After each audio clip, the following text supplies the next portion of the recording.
चैत्री पूर्णिमा के दिन श्री हनुमान जी महाराज का प्रागट्य हुआ।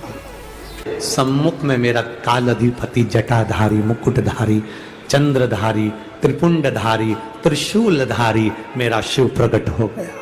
मेरा शंकर सामने आ गया। अंजना, तेरा विश्वास मेरे प्रति बहुत है, क्या चाहिए बोल। अंजना कहती है मेरी संतान नहीं है, औलाद नहीं, औलाद नहीं। पर अंजना, तेरे भाग्य में संतान का सुख नहीं। अंजना, तेरे भाग्य में संतान का सुख नहीं। अंजना माता ने कहा मैं बैकुंठ लोक गई, वहां पर भी ये सुनने को मिला। मैं ब्रह्म लोक गई, वहां पर भी ये सुनने को मिला। मैं इंद्र लोक गई, वहां पर भी ये सुनने को मिला। इसलिए मातंग बाबा के कहने पर मैंने आपकी आराधना करी है। और मैंने सुना है देवता देते हैं पल्ला झाड़ कर और महादेव देता है छप्पर फाड़ कर। आप मुझे दोगे, ये मेरा विश्वास करता है, भरोसा करता है, ये मेरा भरोसा करता है, आप दोगे। और शिव जी कभी थोड़ा बहुत नहीं देते। भगवान कृष्ण के घर में जब औलाद नहीं हुई, भगवान कृष्ण के घर में जब संतान नहीं हुई, तब गर्गाचार्य बाबा के कहने पर अपनी रानियों के साथ बैठकर 11-11 दिन तक अनुष्ठान करे तो भगवान शंकर ने एक एक रानी को 11-11 संतान दी। भगवान कृष्ण की 16,108 रानी की यहाँ 11-11 संतान हुई। 10 छोरे 1 छोरी, तो 1,77,186 भगवान कृष्ण के घर में बच्चे हुए। अब अंजना माता को भगवान अंजना जी कह रही हैं, प्रभु ब्रह्मा जी ने मना करा, सब ने मना करा, पर मेरा विश्वास कहता है, मेरे गुरु ने कहा है कि आप भाग्य को भी पलट देते हो और आप जो देते हो छप्पर फाड़ कर देते हो। शंकर भगवान ने कहा अंजना तू चिंता मत कर, तू इतना विश्वास रखती है ना, अपने गुरु के वचन पर तूने विश्वास करा। शिव महापुराण के वचन पर जो विश्वास करता है, शंकर भगवान की बताई हुई बात पर जो विश्वास करता है, शिव पुराण के वचन पर जो विश्वास करता है। कई लोग ऐसे भी मिलेंगे, सुन लेते हैं, हाँ क्या होगा जल चढ़ाने से, क्या होगा बेलपत्री के नीचे जाने से, क्या होगा बेलपत्री के नीचे दिया लगाने से, क्या होगा शंकर भगवान को बेलपत्री पर शहद लगाकर चढ़ाने से, क्या होगा चावल का दाना चढ़ाने से, क्या होगा दुर्वा चढ़ाने से। ये पत्र आधे से ज्यादा तो हम पढ़ भी नहीं पाते और आपके ही नगर के पत्र आपको ही छोड़कर जाएंगे। कभी इनका स्मरण करिएगा कि क्या होता है शंकर की कथा पर विश्वास करने पर शिव क्या दे देता है। ये अंजना माता से भगवान शंकर कह रहे हैं, तुमने मातंग ऋषि का कहना माना, इसलिए तुम्हारे यहाँ संतान जरूर होगी। मैं स्वयं अपने तेज को पवन देव के माध्यम से तुम्हारे गर्भ में भेजूंगा और तुम्हारे गर्भ से जो संतान उत्पन्न होगी उसका नाम हनुमान होगा। हनुमान। पर अंजना सुनो, अंजना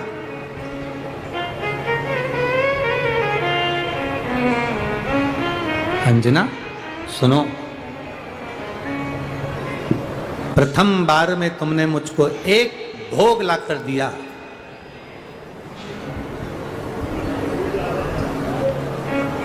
छप्पन भोग में से प्रथम भोग मुझे लाकर दिया और आखिरी के 5 भोग रह गए थे। इसलिए अंजना तुम चिंता मत करना, तुम्हारे गर्भ से भी केवल 1 पुत्र नहीं, तुम्हारे गर्भ से 6 पुत्रों का भी जन्म होगा। और समय आया और उस समय के अंतर्गत मां के सुंदर आनंद से पवन तनय संकट हरन मंगल मूर्ति रूप राम लखन सीता सहित हृदय बसौ सुर। शिव के एक अंश मात्र, शंकर का एक स्वरूप माता अंजना के गर्भ में पहुंच गई।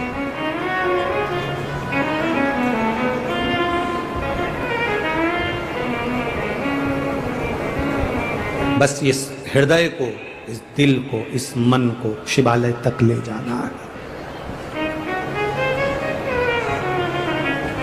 और जब ये मन, जब ये चित्त शिवालय तक पहुंच जाए तो समझ लो कि तुम्हारी जिंदगी की सार्थकता हो गई। सार्थकता है तुम्हारे जीवन की। पार्वती जी चली गई, शिव जी ने पूछा क्या चाहिए अंजना को? अंजना को पुत्र चाहिए। किसके जैसा? आपके जैसा। शंकर भगवान बोले मेरे तेज पुंज को अंजना अपने गर्भ में धारण नहीं कर सकती, इसलिए उस तेज पुंज को पवन देवता लेकर जरूर जाएंगे, पर तेज पुंज खंडित हो उससे एक भाग नहीं 6 पुत्रों का जन्म होगा। तो माता अंजना के गर्भ में जब भगवान शिव स्वयं जाकर विराजमान हुए, शंकर के 6 स्वरूप, सबसे पहले पूर्णिमा के दिन, चैत्री पूर्णिमा के दिन श्री हनुमान जी महाराज का प्रागट्य हुआ।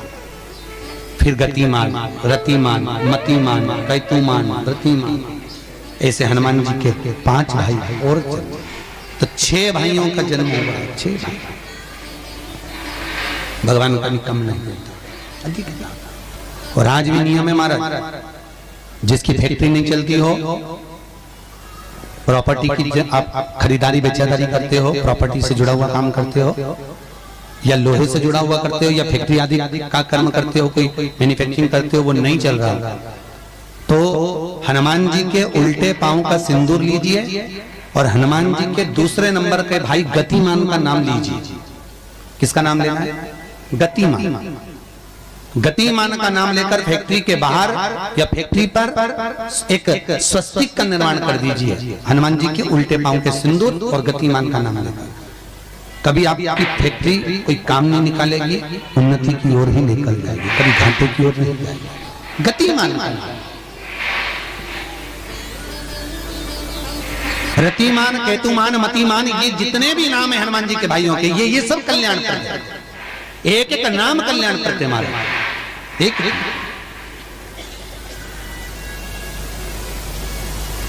महाराज वो जिन बच्चों को निमोनिया हो जाता है, वो सर्दी का कोटा रहता है, बहुत सर्दी बच्चों को बनी रहती है, तो हर दिन 5-10 दिन में वापस दौड़ के डॉक्टर के पास लेके जाओ, फिर डॉक्टर के पास ले। वैसे तो डॉक्टर के पास बच्चे आजकल के जमाने के जाते ही जाते हैं, हर 15 दिन 20 दिन में। तो इसके पीछे वो चले जाएं। एक हास्य व्यंग में हमसे पूछा किसी ने, महाराज जी आज के बच्चे बार बार हॉस्पिटल डॉक्टर क्यों जाते हैं? तो हमने कहा देखो भैया, बच्चा जहाँ जन्म लेता है उनसे प्रेम ज्यादा होता है। पहले नानी के घर में पैदा होता था, इसलिए नानी के घर ज्यादा जाता था। दादी के घर में ज्यादा पैदा होता था, इसलिए दादी के घर ज्यादा जाता था। आज के बच्चे हॉस्पिटल में ज्यादा पैदा होते हैं, इसलिए हॉस्पिटल ज्यादा घूमने जाते हैं। ये हास्य। पर यदि बच्चे को सर्दी ज्यादा होती है, निमोनिया ज्यादा होता हो, ठंडा का कोटा ज्यादा रहता हो, तो पीपल के 5 पत्ते महाराज उस पर घृत लगाकर हनुमान जी के तीसरे नंबर के भाई व्रतिमान का नाम लेकर, व्रतिमान का नाम लेकर बच्चे की छाती पर एक वस्त्र से उसको बांध दीजिए, रात्रि भर बंधे रहने दीजिए महाराज। और बांधना कौन से दिन है? 12 तिथि को, बस एक बार बांधना, उसके बाद सर्दी का कोटा नहीं रहता महाराज, बच्चा स्वस्थ अपने आने।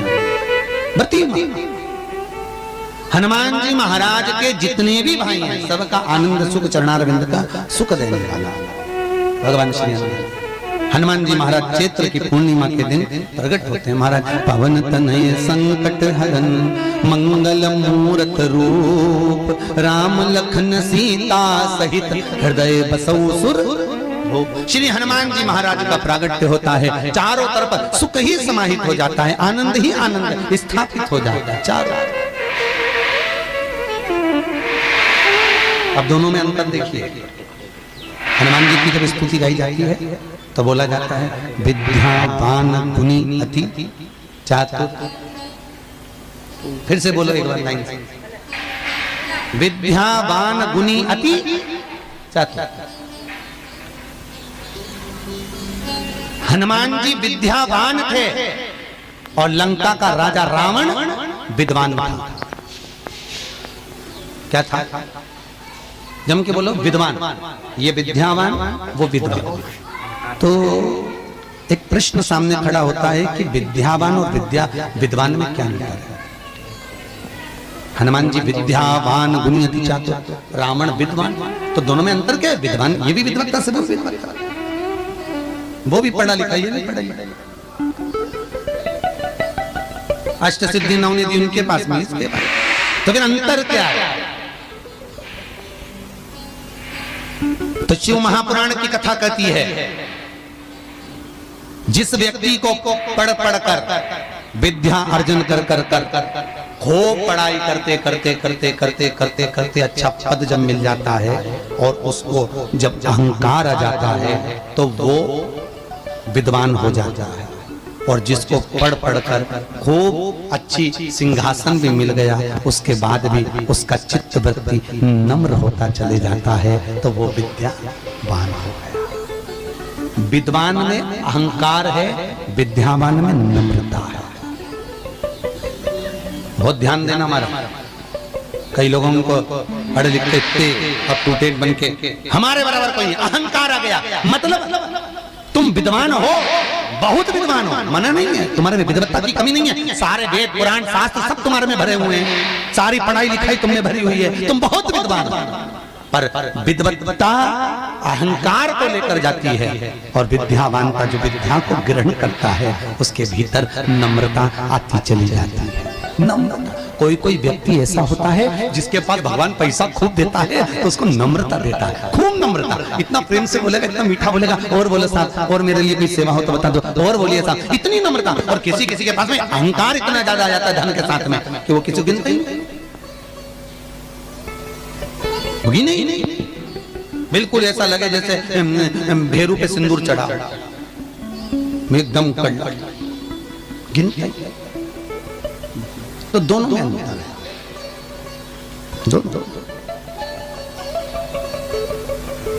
नम्रता अगर आपके भीतर पढ़ाई लिखाई के साथ में विद्या के साथ में आ रही है तो समझ में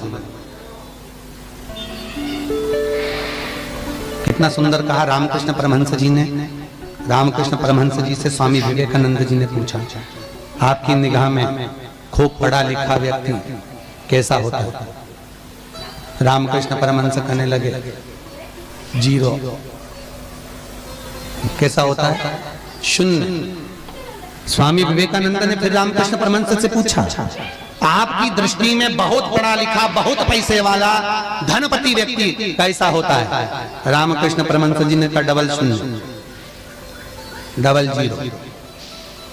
स्वामी विवेकानंद जी ने फिर पूछा रामकृष्ण परमहंस जी से, गुरुदेव आपकी दृष्टि में पढ़ा लिखा व्यक्ति, बहुत धनपति, सब ज्ञान में निपुण, वो व्यक्ति कैसा होता है? रामकृष्ण परमहंस ने कहा, ट्रिपल जीरो, 3 शून्य। स्वामी विवेकानंद ने कहा, गुरुजी अगर ये सब शून्य की गिनती में आ गए तो कीमत किसकी होगी? रामकृष्ण परमहंस जी ने कहा, सारे ज्ञान प्राप्त करने के बाद जो झुकना नहीं जानता, नम्रता नहीं जानता, वो जीरो के बराबर ही होता है। और जिसके पास में धन भी है, विद्या भी है, सारी निपुणता है, और जिसके भीतर नम्रता बनी हुई है, उसके आगे एक लगा दिया जाए तो वो करोड़ों की गिनती में हो जाता है। उसके आगे एक कम। कई लोग बड़ी अभिमतता में जीते हैं, मेरे बराबर कोई नहीं। और जो में करके मर जाता है, अगला जन्म बकरा बकरी का हो जाता है, में करता फिरता है। छुपकली और बकरा बकरी दोनों पहचान जाओ, बहुत परिचित है। तुम्हारे दरवाजे पे भी कोई बकरा बकरी दिखे तो समझ लेना तुम्हारा रिश्तेदार आया है। में करके मर गया, मेरा घर, मेरी परिवार, मेरा कुटुंब, मेरी घर, मेरी गाड़ी, मेरा बंगला, मेरा मेरा मेरा करके मरा, बकरा बकरी। मैं तत्व में अभिमतता,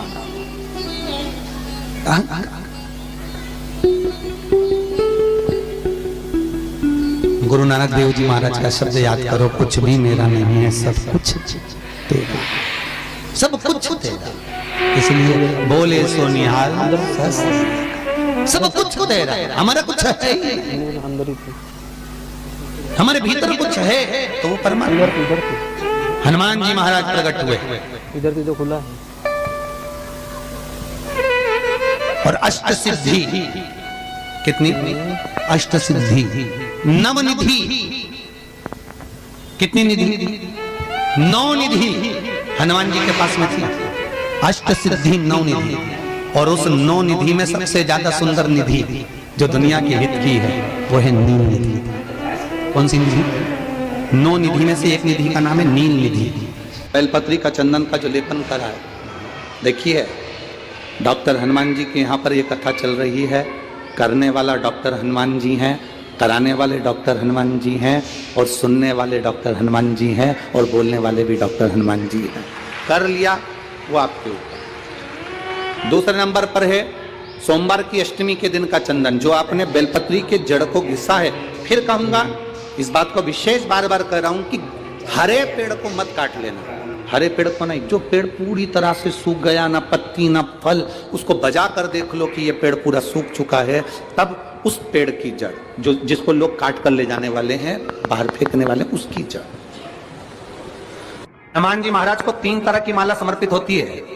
एक आकड़े के पत्ते की, दूसरी बेलपत्र के पत्ते की, तीसरी पीपल के पत्ते की। ये 3 तरह की माला जब हनुमान जी महाराज को समर्पित होती है, जिस समय पर अगर व्यक्ति के जीवन में बहुत भारी रोग हो गया है, बहुत ज्यादा कष्ट हो गया है, कैंसर जैसी बीमारी भी अगर उसको घेर ली है और किडनी लीवर सब बेकार हो गया, तो निवेदन है पीपल के पत्ते की माला बनवाओ, 108 पत्ते की, और हनुमान चालीसा का हर पत्ते पर स्मरण करिए महाराज। आप हनुमान चालीसा पढ़ते जाओ, माला में गांठ लगाते जाइए, और वो माला जो व्यक्ति कैंसर से पीड़ित है, हाथ का स्पर्श कराइए और शंकर को चढ़ाइए। तीसरी है आंकड़े की माला। महाराज आंकड़े के पत्ते की जो माला होती है, ये माला कार्य की सिद्धि के लिए होती है। इसमें एक एक आंकड़े के पत्ते पर सीताराम लिखा जाता है। मात्र एक पत्ता ऐसा होता है जिस पत्ते पर सीताराम नहीं लिखा जाता। 108 पत्ते में से एक पत्ता, बस उस पत्ते को हथेली में रखकर उल्टा हाथ आपको रखना है और अपनी कामना कर कर उस पत्ते को बांध देना है। ये जरूरी नहीं है कि 25 के बाद बांधो, 50 के बाद बांधो या 100 के बाद बांधो, आपकी मर्जी पड़े। उस खाली पत्ते को कहीं पर भी बांध दीजिए और उस माला को अपनी कामना कर कर श्री हनुमान जी महाराज को समर्पित कर दीजिए महाराज। इसके लिए कोई तिथि, कोई दिन, कोई वार निश्चित नहीं है। बस ये माला जब हनुमान जी को चढ़ जाए, तब एक घी का और एक तेल का दिया हनुमान जी के सम्मुख में लंबी बाती का लगा देना है महाराज। एक घी का, एक तेल, और अपनी कामना कर कर आप कि वो कामना 2.5 महीना या 3 महीना, इससे ज्यादा नहीं जाएगा, वो कामना बाबा पूरी करेगा। क्योंकि शिव और हनुमान ये सब एक ही स्वरूप है। पीपल का एक पत्ता, उस पत्ते पर थोड़ा सा चावल, थोड़ा सा चावल, पूर्णिमा की रात्रि को अपने हाथ में लेकर, अपने नयनों से लगाकर, शरीर पर से स्वयं उतारकर उसको दरवाजे के पास रख दीजिए। पूर्णिमा की रात्रि को पूर्ण होने पर उस चावल को दूसरे दिन सूंघ कर बहते हुए पानी में डाल दीजिए। महाराज कितने भी रोग से ग्रसित हो गए, पीपल का एक पत्ता 52,000 ब्राह्मण की साक्षी कराता है महाराज। बहुत ध्यान देना, पीपल के वृक्ष में स्वयं नारायण का, मेरे कृष्ण का वास है। स्वयं भगवान गीता के अंतर्गत कहते हैं कि मैं पीपल, कोई व्यापार नहीं चलता हो, दिक्कत आ रही हो, तो हनुमान जी के दूसरे नंबर का भाई गतिमान का स्मरण करो।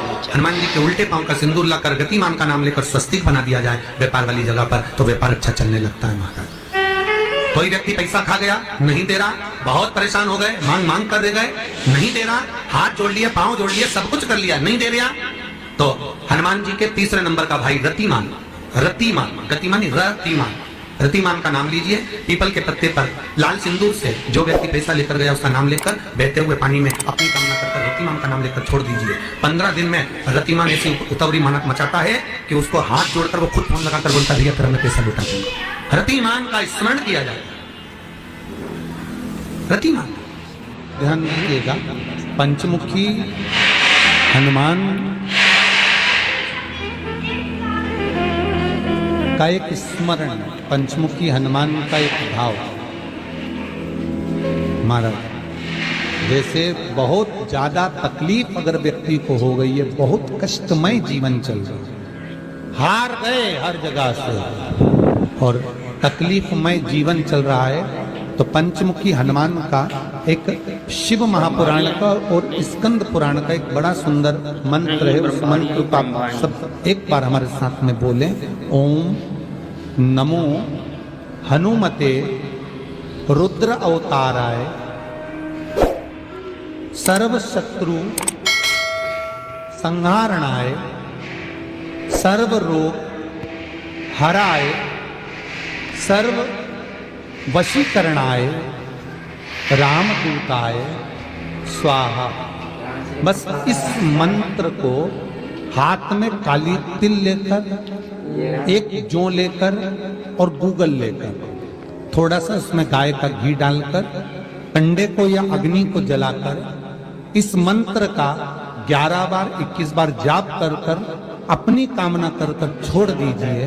कैसा भी रोग हो, बीमारी हो, कष्ट हो, दुख हो, तकलीफ हो, 21 दिन के अंदर वो आनंद आना प्रारंभ कर देता है। इस मंत्र, स्कंद पुराण का, शिव महापुराण का ये मंत्र मूल पंचमुखी हनुमान सुख देंगे। और एक और चीज याद रखिए हमारा, यदि कोई काम के लिए जा रहे हो, कोई व्यापार के लिए जा रहे हो या नौकरी करने के लिए जा रहे हो और लगी नहीं रही, बहुत तकलीफ पा रहे हो, सर्विस ही नहीं लग रही, बहुत कष्टमय हो गया, तो निवेदन करूंगा 5 पीपल के पत्ते पर बेसन के 5 लड्डू घर में बने हुए, गाय के घी के 5 लड्डू रख लो।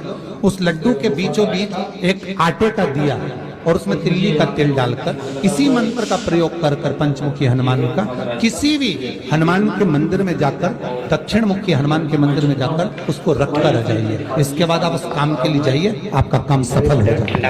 आपको किसी को नहीं कहना पड़ेगा कि हाथ जोड़ना नहीं पड़ेगा, किसी के पाँव नहीं पड़ना पड़ेंगे, तुरंत काम हो जाए। बस इस मंत्र का स्मरण कर कर पंचमुखी हनुमान का भूतेश्वर जो मंत्र है वो सुख देगा। और 9 अष्ट सिद्धि नव निधि के दाता, असबर दीन जानकी माता, राम रसायन तुमरे पासा सदा रहो।